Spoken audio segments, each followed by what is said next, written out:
Bem, vamos então à conversa improvável desta semana. É com este senhor que está aqui, que é o presidente da Associação Portuguesa das Energias Renováveis. Mas antes de começarmos a entrevista, gostava de pedir a quem está deste lado que me diga se está tudo bem com o som e se está tudo bem com a imagem.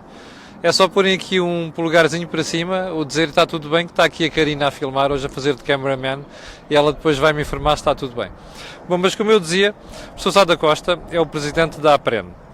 E eu vou começar por perguntar ao professor Sá da Costa, professor Sá da Costa, então é você o responsável por nós pagarmos uma pipa de massa direto na fatura de eletricidade? Não, não somos.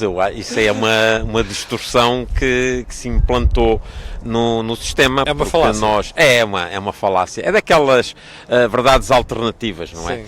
Nós temos, se formos ver na fatura da produção, nós somos responsáveis em termos médios por 29% da eletricidade consumida, mas na fatura, na parte da produção, só somos responsáveis por 23,5% da faturação. Porquê que acha que se criou esse mito, então? Mito Oh, urbano. Camilo, deixa-me dizer duas coisas. Duas histórias com as pessoas, que eu tive com pessoas, que muitas vezes vêm-me dizer, a eletricidade é cara. E digo, está bem, pronto, o seu conceito é cara, mas já agora diga-me quanto é que paga pelo seu quilowatt-hora.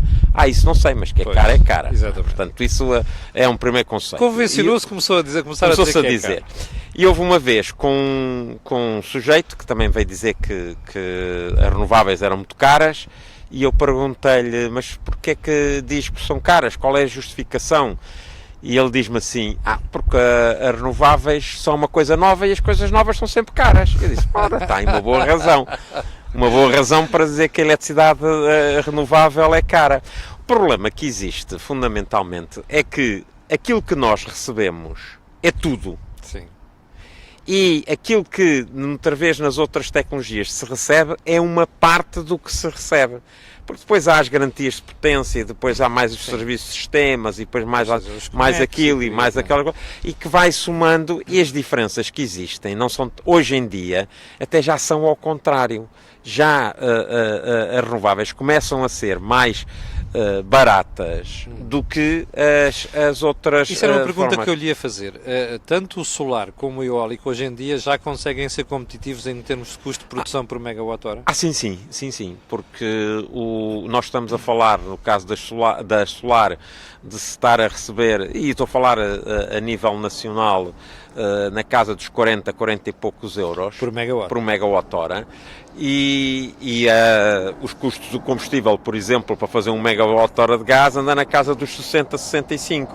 E nós sabemos que o custo de produzir eletricidade só com o gás natural não é só o custo do gás. Exatamente. Há a operação, manutenção, há a amortização dos investimentos, há o pagamento de juros, há uma série de coisas que vêm por trás, em que torna que o caso do gás pode ser, hoje em dia, o dobro do que custa a solar. Sim. A eólica está mais ou menos a meio caminho dessas duas, não é? Tendo em conta que a tecnologia está a evoluir tanto no solar como nas eólicas, isto quer dizer que no futuro nós poderemos ter qualquer uma destas indústrias sem ser subsidiado a produzir eletricidade? Não, já existe em Portugal, já existem centrais, e existem centrais, uma central eólica, já existem umas quantas pequenas Solares, hídricas, sim. e já solares, já está uma em operação, que sem qualquer subsídio.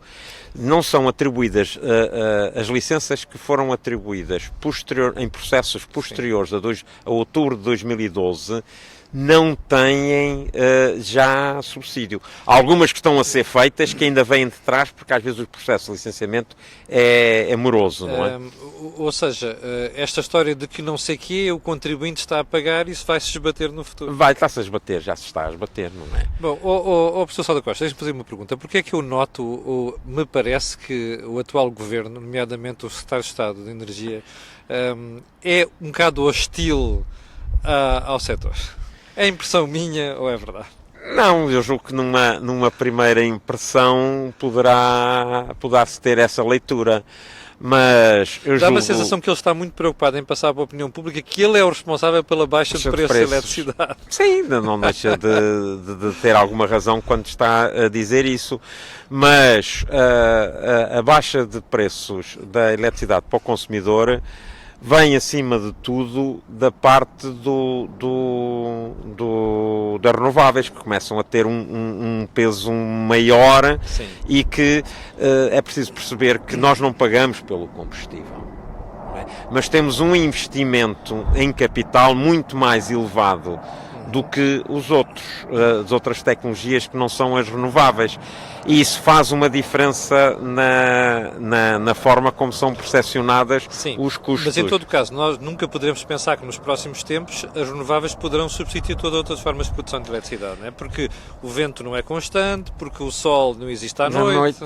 Exatamente, mas eu acho que é perfeitamente possível, e nós já temos contas feitas nesse sentido, que em 2040 a eletricidade seja 100% renovável, aquilo que eu digo em balanço. O que é o em balanço?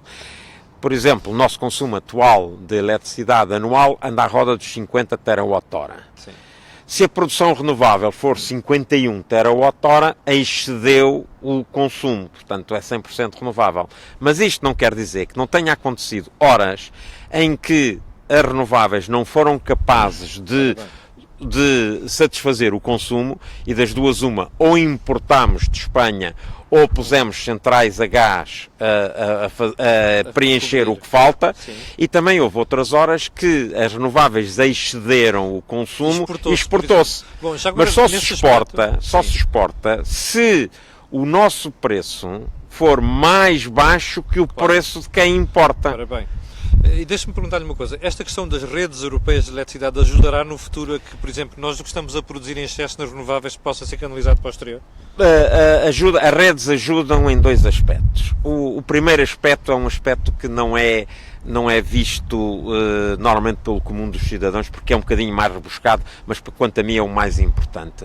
Porque no passado os países queriam-se ter autónomos, e quando são autónomos têm que ter uma capacidade de reserva, de backup, para quando há falhas. Nós não admitimos uma falha.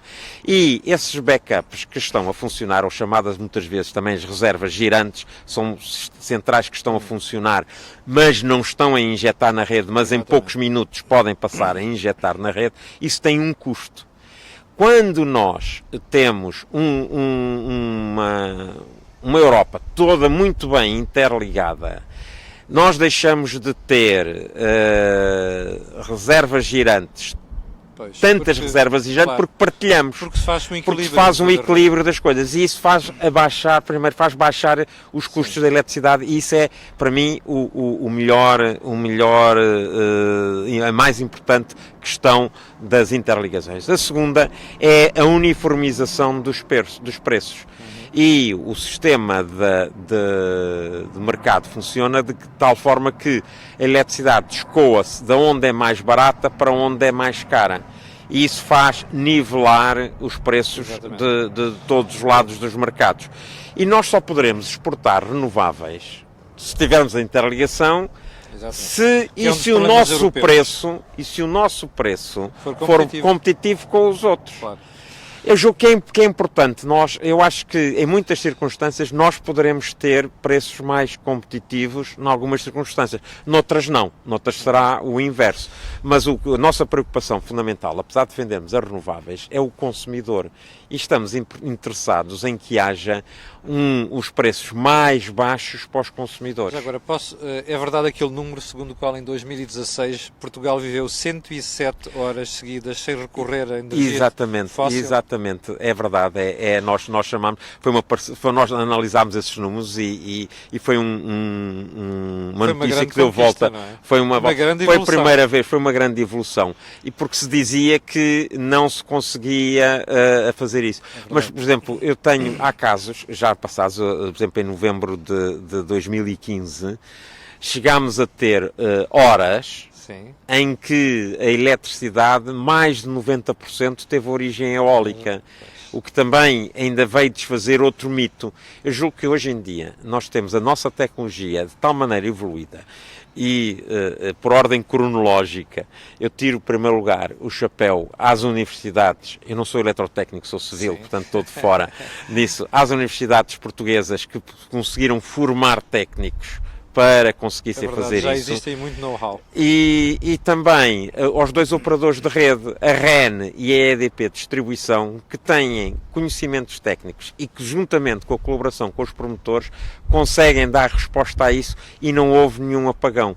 Lá fora, muitas vezes, criticavam, que chamavam-me a atenção, mas isso não é possível. Estão aqui os números oficiais da REN, nós isso não, já fizemos isto, é possível fazer. Agora, são 106 horas, 107 horas, depois serão 200, serão isso, depende muito. No futuro, nós poderemos ver soluções como aquelas que a Tesla instalou na Austrália, um parque gigante de baterias para compensar a falha das renováveis no período curto. Sim, poderá haver isso. Nós também temos a vantagem, nós temos nós não apreciamos às vezes o bem que temos. Nós temos um grande potencial de centrais reversíveis hídricas. Sim, que também podem, mas, portanto, verdade. O que eu julgo é que a solução não é uma solução igual para todos os países ou para cada região. E nós temos um mix disto tudo. Há um mix disto tudo, há as coisas que virão um bocadinho daqui, um bocadinho dali. Isto é quase como a sopa da pedra, não é? Não é só a pedra, temos a cenoura, o nabo, a batata, a carne. Costa, quem está daquele lado e que tem aquele complexo, os renováveis são responsáveis por este aumento de eletricidade, o que é que tem para lhe dizer? O que é que vocês estão a fazer? O que é que vocês estão a fazer para ultrapassar esse complexo? Não, repare, é muito difícil, porque a batalha da comunicação é uma batalha muitas vezes perdida, não é? Mas eu costumo dizer... aqui a falar.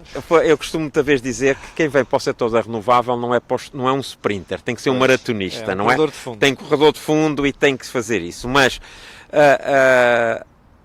há duas coisas que se têm passado. Ainda houve, este fim de semana, apareceu num jornal um artigo que pôs o dedo numa ferida. Os sucessivos governos, e atenção que não é de agora deste governo, isto já remonta a 2006, é um problema... costumam ir buscar ao setor elétrico pedir receitas, que são muito... E esse artigo veio a falar que são mais de 2 bis, que vão buscar, mais de 2 bilhões de euros, que vão buscar para financiar o orçamento do Estado. E por isso é que os preços e depois dão autorização às empresas para irem buscar esse dinheiro. Eu vou dar um exemplo muito particular para ver os custos que isto tem, muitas vezes, envolvido. Houve, em 2007, um concurso para a atribuição de grandes centrais hidroelétricas. O Governo cobrou a esses concorrentes 630 milhões de euros.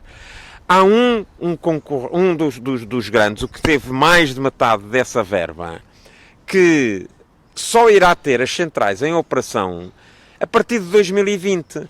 Quer dizer que houve 13 anos antes de começar a recuperar e depois vem dizer, a eletricidade em cara. Se nós não tivéssemos que recuperar isto, e depois também temos que ver a quantidade de coisas que estão metidas na conta da eletricidade, como está na conta do gás, como está na conta da alcavalas que são. Quando os governos, e reparem, eu não estou a dizer que isto é ilegal de o fazer, não é? Não posso dizer que... Mas a verdade é que este setor funciona um bocado como uma das vacas leiteiras que os vários governos têm. Exatamente. E aqui não há cor política, é de esquerda e direita, é tudo a mesma coisa. É tudo a mesma coisa. Quando nós subimos o IVA, ainda no último trimestre de 2011, quando se subiu de 6% da eletricidade para 23%, ora bem, isto gerou um adicional de receitas brutal para o Estado. A média da União Europeia da eletricidade, do IVA, anda nos 16,5%. Nós não temos 16,5%. Mas nós podíamos ter... Tipo, a Grécia passou por um problema semelhante ao nosso, ou mais grave do que o nosso, e o IVA na Grécia é 13%. Se nós estivéssemos a falar de um IVA de 13% da eletricidade, o Estado teria perdido nestes anos, 2011 até agora, até o final deste ano, se calhar 1,8 bis que não tinha recebido. Portanto, nós estamos sempre a pagar, através da conta da eletricidade, uma data de coisas, uma série de coisas que não são, aquilo. Servem mas a culpa disto tudo é sempre das renováveis. Exatamente. Das renováveis. O IVA era por nós, a SESES e essas coisas todas. A SESE, até agora, nós nas renováveis temos estado em venda. Mas temos desde a criação da SESE. Pois, muito bem. Professor Sá da Costa, muito obrigado por esta conversa e sobretudo por me ter ajudado a perceber um bocado melhor o mercado de eletricidade. Bom, foi a conversa improvável desta semana com o professor Sá da Costa, presidente da Associação Portuguesa das Empresas de Energia Renovável, que ajudou a desmontar um bocado aquilo que são alguns mitos que todos nós estamos habituados a ouvir em matéria de energia. Bom, fico por aí, eu já não incomodo mais hoje, voltarei amanhã às 8 da manhã com o comentário matinal. Vou-lhe só pedir para pôr aí um gosto e partilha nas redes sociais. Muito obrigado e até amanhã. E agora, Karina, podes carregar aí onde diz terminar.